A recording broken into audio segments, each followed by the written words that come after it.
So what have we found out about the National Security Agency this week?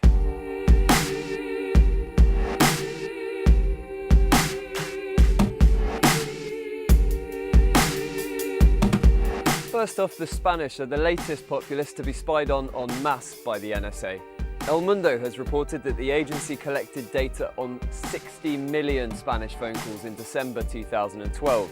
In response, the US ambassador in Spain has been summoned by the government in Madrid to discuss the allegations. ¿Qué tal ha ido? ¿Qué tal ha ido, señor?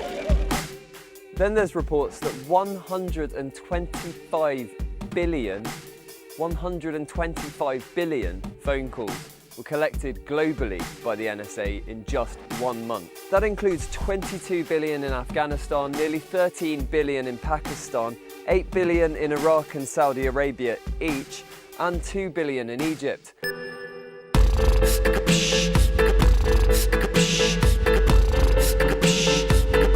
On top of that, there was the collection of data on 70 million calls made by French citizens. That revelation caused the French government to team up with the Germans to demand high-level talks with the US, calling for real change instead of just constant apologies.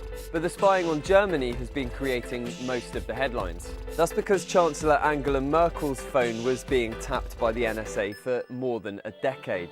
Merkel herself has spoken about that as a betrayal between friends, and one German paper called it a punch in the face. It's actually been quite funny watching the White House press team coming up with excuses and denials constantly. But top of my laughter chart was this one. If I want to know what Chancellor Merkel is thinking, I will call Chancellor Merkel. Inevitably, there were allegations that he'd personally authorized it. The NSA denies that it's true, but then they're not particularly high up on anyone's list of organizations to trust anymore.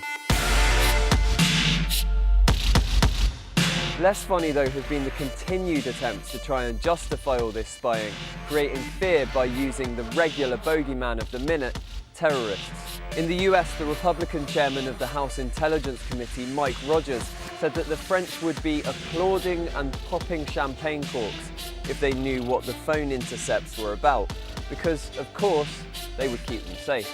Yes, the terrorism card. I wonder how many of those 70 million phone calls that were intercepted actually helped stop a terrorist plot.